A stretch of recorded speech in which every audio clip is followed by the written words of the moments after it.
Vous en entendez parler, la folie des NFT, des objets numériques, uniques et certifiés, donc rares, donc précieux. L'art s'y est mis, le foot également, et maintenant le tennis. Bonjour Patrick Mouratoglou. Bonjour. Bienvenue sur Europe 1, vous êtes le fondateur de la Mouratoglou Academy, vous êtes aussi l'entraîneur de Serena Williams. Vous lancez The Coach, c'est une collection de 2000 NFT. Les 500 premiers sont en vente depuis vendredi. Alors racontez-nous, qu'est-ce que c'est que The Coach, Patrick Mouratoglou ? C'est un club privé en fait qui veut regrouper des vrais fans de tennis et des fans aussi de crypto au sens large, de NFT, parce que tout est à faire. Il y a un nouveau monde qui s'ouvre à nous avec ces nouvelles technologies, avec le Web 3. Je pense que c'est une vraie révolution et je voudrais que le tennis en profite. Le tennis est un sport qui est vieillissant, comme beaucoup de sports d'ailleurs. Quand je dis qu'il est vieillissant, non pas dans ce qu'il est, mais dans sa fanbase. Les gens qui regardent le tennis sont des gens qui sont tombés amoureux du tennis dans les années 70 et les années 80, dont je fais partie d'ailleurs. Et en fait, on a des difficultés à recruter des nouveaux fans, des jeunes fans. Donc tout ce qui est nouvelle technologie, tout ce qui va nous permettre de nous connecter mieux avec la jeunesse me semble vraiment intéressant à explorer. C'est la raison principale pour laquelle j'ai fait cette première collection, qui est en fait un point de départ pour lancer des projets dans le Web 3 et dans le tennis. Alors j'ai dit des objets numériques. Non, c'est pas tout à fait ça les NFT. Ce sont des titres de propriété en réalité. Et alors, The Coach précisément, qu'est-ce qu'on va pouvoir acheter ? De quoi sera-t-on propriétaire ? Eh bien, en fait, ce sont des passes, si je puis dire, avec différents niveaux de rareté.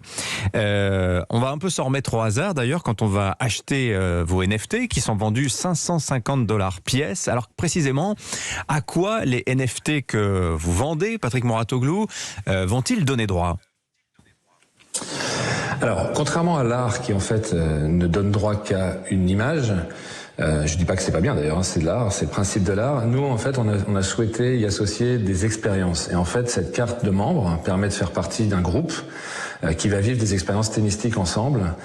Effectivement, comme vous l'avez bien expliqué, en fonction du niveau de rareté, on accède à plus ou moins de choses, mais vraiment l'idée c'est de se retrouver entre amoureux du tennis et de permettre à tous les propriétaires de vivre des aventures avec nous. Alors, ça peut être des événements à l'académie qu'on va créer chaque année pour ces gens-là.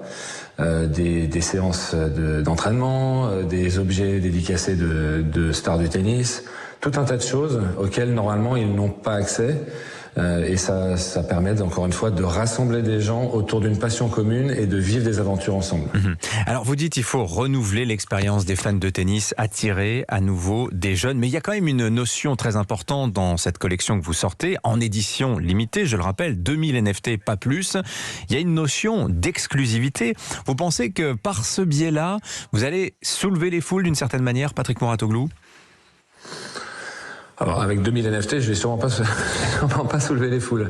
Et d'ailleurs, c'est pas le but. Encore une fois, c'est une première collection qui est lancée, oui, qui a vraiment pour but de rassembler des gens ensemble pour créer d'autres choses. On a d'ailleurs un projet qui va sortir très bientôt après celui-là, qui est de plus grande ampleur.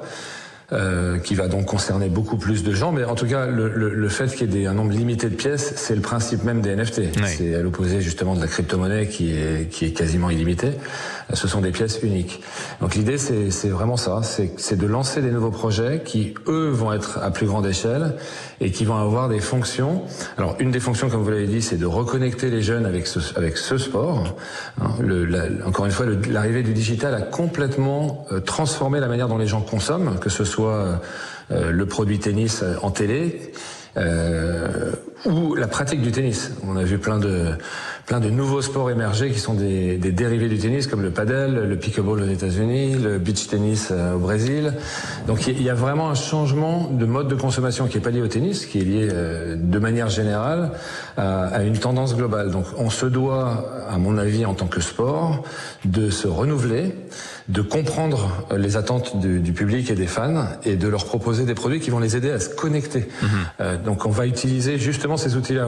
Je vous entendais avant, les jeunes investissent essentiellement dans la crypto. Ce sont des choses qui leur parlent. Donc si on parle pas la même langue qu'eux, on n'a aucune chance de les reconnecter avec notre sport. Alors vous travaillez d'ailleurs, Patrick Mouratoglou, avec l'un des plus beaux succès de la French Tech, Sorare, pardon, je ne sais pas trop comment les prononcer, mais enfin voilà, c'est-à-dire cette société qui commercialise déjà des NFT, donc principalement des vignettes représentant, figurant des footballeurs. Il y a cette idée derrière, pourquoi pas, d'un album Panini version NFT de joueurs de tennis. Patrick Mouratoglou, vous aimeriez qu'on aille sur ce type de produit, toujours dans le but de faire la promotion du tennis façon Web3? Absolument. Ce qu'a fait Sorare dans le football, c'est absolument extraordinaire. Ils ont vraiment réinventé, comme vous le disiez, l'image Panini, et ils l'ont lié à un jeu.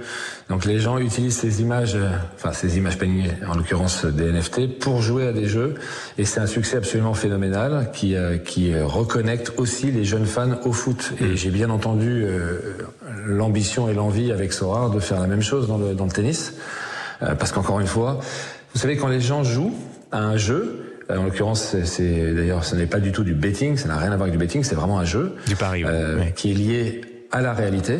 Évidemment, ils vont regarder les calendriers, ils vont suivre beaucoup plus l'actualité du tennis, ils vont regarder les matchs. Donc c'est vraiment des outils qui permettent de reconnecter les fans avec le sport. Voilà, c'est la ruse pour intéresser les gens au tennis. D'ailleurs, Patrick Mouratoglou, vous n'êtes pas loin de réinventer les règles du tennis à travers l'Ultimate Tennis Showdown, l'UTS, c'est-à-dire cette compétition avec des règles reformatées pour le tennis, où par exemple il n'y a plus de deuxième service, ce genre de choses. Vous croyez que le tennis a besoin d'une refondation?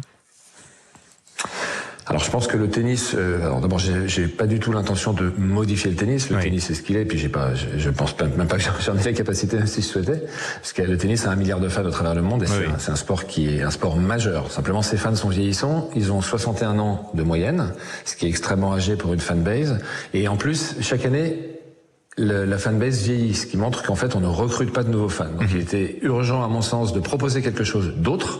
Donc j'ai monté cette ligue qui s'appelle UTS, qui est une ligue parallèle à l'ATP, avec les mêmes joueurs, puisqu'on ne joue qu'avec les meilleurs mondiaux.